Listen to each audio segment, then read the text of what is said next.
G'day everybody, my name is Elliot Waters and you're listening to the Dysregulator podcast. As always, thank you for tuning in. Okay, so today's episode, just a quick one, a quick check-in as far as my medication for ADHD is concerned, because today I had a psychiatry appointment, and it is going to be a quick episode because I am so fatigued right now. I'm so tired. I'm absolutely out of it. And the psychiatry appointment was difficult, probably not as difficult as a psychology appointment is when tired, but it's still, you got to answer questions, you got to sort of be on your game if you can be, and that's what I struggled through just then, but I got it done, and there's been some changes. So the changes are the Vyvanse that I'm on, the long-acting stimulant, dexamphetamine, or lisdexamphetamine, as it's called. I was on 40 milligrams. It has now been bumped up to 50 milligrams.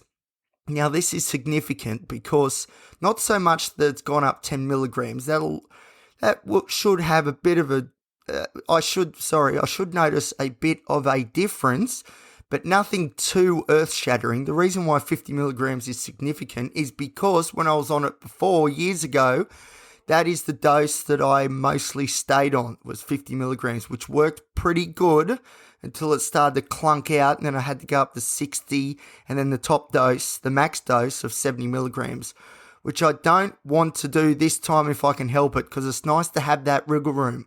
So if there is any need to go up, there's room to go up, because once you hit 70, that's it. There's nowhere to go, and that's not a good thing. So 40 milligrams to 50 milligrams, which is good. I'm happy with that, and I'll now have another 2-3 months on this dose. I've just done 2 months on 40, now another 2 to 3 on 50, and hopefully from thereafter as well. That would be great news. So we'll see. Time will tell. What's still I'm thinking to come, not so much the Vyvanse dose will go up further. What I'm thinking is that a dexamphetamine booster will be introduced. So the Vyvanse is long acting, right? They reckon it's meant to act for up to 8 hours, but for me and for many other people, it's more like 4 to 5. And a normal working day is 8 hours. And, yours truly has got a bit going on. I need to have at least 8 hours of productivity a day, or at least it feels that way. That's what my sort of anxiety is telling me. We need to be pumping 8, 10, 12-hour days, whatever that looks like, we've got to do it. Now, the efficacy of the Vyvanse, if it only lasts for 5 hours, that's not quite long enough to at least get to the 8-hour mark. For people like me, they tend to introduce a dosage of the short-acting dexamphetamine, the short-acting version of Vyvanse. And that is, so it's, as you start to, as the Vyvanse starts to peak and then tail off, you have the booster, and it's meant to boost you, the efficacy of the medication, for another 2 to 3 hours. That's the idea. So that, I think, is probably still down the track, but my suspicion is, and this is what I'm hoping we're doing, which I'd say we will be, is let's lock in the Vyvanse first and get our dosage, our gold dosage for that locked in. Everything going good, no side effects, or at least manageable side effects, and then look at boosters after that. So the big thing that there's two things that my psychiatrist and I are concerned about. One is mania or hypomania, and number two is anxiety. So when I was on the top dose, or even 60 milligrams of Vyvanse in the past, even 50 milligrams used to do it as well. So that's why this next period will be interesting. I used to get this crippling anxiety when it started to wear off. So I'd be going really good, getting a lot of stuff done, which would alleviate some anxiety, because, some of my anxiety is because I would say organic. So I don't know, neurotransmitters not doing what they should be.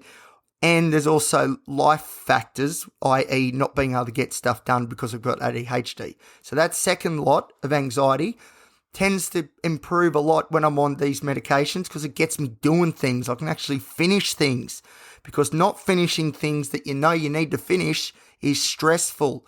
So that level, that column of anxiety for me tends to drop.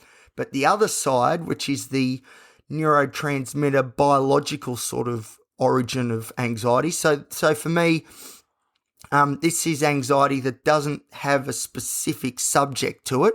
So I'm just anxious in general. My general anxiety goes up. It's not specific to, any particular topic or theme. So what does that mean? It transcends, the anxiety transcends the context in which I'm in. And when that happens, that to me is more chemical than psychological in that sense. Hope that makes sense. But yeah, so two types of anxiety. One is sort of situational, being caused by the situation I find myself in, and the other one is just this general anxiety that transcends every situation and context that I'm in. So the stimulant medication helps with column A. And when I was on 60 and 70, it was column B, that transcendental anxiety that used to really kick in a gear about 4 to 5 hours after my dosage in the morning. So that's just after lunch. That's not a good time to be feeling super anxious and just wanting to crawl into bed and just hide, basically. And that's what I used to do. That's what I used to do so often during my thesis year when I was doing my 4th year of psychology at uni, a couple of years ago now. That's when I was on the top dose. And look, there was a lot of anxiety in general because of the fact that I was doing my thesis and the fact that I'm an all right student, but I'm not very efficient. Hence the ADHD really impacts my efficiency. I was able to fix that, which alleviated some, but then this general anxiety would just hit me like a ton of bricks and all study would stop and I'd waste, the afternoon being all anxious and not being able to complete the goals that I set out for that afternoon. And then all of a sudden, that column A, the contextual, situational anxiety starts to go up. So related to the thesis in this case. So, there's a bit of a juggling act. So you got to compare, I guess, the effect size with any potential side effects. So what I'm looking for is subtle improvements, but with no underlying anxiety increase at all. That's the goal. I already know that if I go right to the top dose, I'm probably going to be erring on the side of anxiety. So if I can keep my dosage to 50 milligrams, which in the past has been okay for anxiety, that would be really good, because I think the higher I dial it up, the more the fall is when I start to come off it. Even with a dexamphetamine booster, I think there would be that residual anxiety still. So I'm really hoping 50 milligrams, I can lock that in, and happy days. That's the plan. One thing I do need to be careful of, though, isn't just anxiety either. It is also the mania or potential for hypomania. So one of my diagnoses, although this is the one that I'm not as comfortable with, is type 2 bipolar disorder. And stimulant medications or stimulants in general, even caffeine, even lots of sunlight can do it too, can push you or I into a hypomanic or manic state. So, that's when mind's going a million miles an hour, being impulsive, spending money, doing things that maybe you wouldn't do if you weren't manic or hypomanic, that sort of stuff. The medication can produce those sorts of effects, but I've never really had that in the past. Even when I was on the top dose of 70 milligrams, it's been a long day, milligrams, I didn't really get it then either. But something interesting that my psychiatrist told me today, just randomly as he was going through, and I really picked up on this, was that for most people, I never knew this, for most people that have a manic or hypomanic episode because of the stimulant medication, usually it happens 12 to 24 months after the onset of the medication, which I never knew that at all, because I would have thought, just, without really checking this, but was just my assumption, which turned out to be wrong, was that it could be very early on in the piece, have the stimulant medication, then we'll find out pretty quickly whether we're going to go hypomanic or manic or not. And that's actually not true. It can be 12 to 24 months after the fact, which is interesting because I would have thought you'd get some sort of baseline tolerance sort of built up. And yeah, so there you go. But that's from the expert. So I'm going to do some research on that because that sort of blew my mind a little bit. So needless to say, although I haven't had a hypomanic or manic episode that I can picture off the stimulant medication previously, that's not to say that further down the track, chances are it could not happen. So there you go. Got to keep an eye out for that one. But so far with the 40 milligrams the last 2 months, there was no indication to me that a manic or hypomanic episode was coming on. So that's good news. But 12 to 24 months down the track seems to be when it happens mostly. So there you go. Blew my mind. And the last thing I'll mention about today's appointment isn't really about the appointment. It's about the medication and the use of the medication. So, it's used for ADHD, so attention, getting you motivated, locked into tasks, being able to complete things, controlling for impulsivity and hyperactivity, all that sort of stuff. Sometimes it has been used with me with looking for an antidepressant sort of effect. So, but that was like a secondary effect that we were looking for. I wasn't prescribed it for depression. It was more like you've got ADHD and all the anxiety stuff and all the OCD and the BPD and, everything that I've got. And at that point, I was having depressive episodes as well, quite frequent depressive episodes. This is, again, back during my 4th year at uni, a couple of years ago. And a secondary effect that we're looking for was a boost in mood. But very rarely, if ever, is this medication prescribed for depression. I don't know anyone who's been prescribed it for depression. And it wasn't prescribed to me for depression. It was just this secondary effect we were hoping might happen along with the increase in attention. But a little trap that I used to fall into, which I really got to make sure I don't fall into again, is using this stimulant medication, this amphetamine, as a wakefulness drug, not ADHD in the interim. Not interim, but primarily.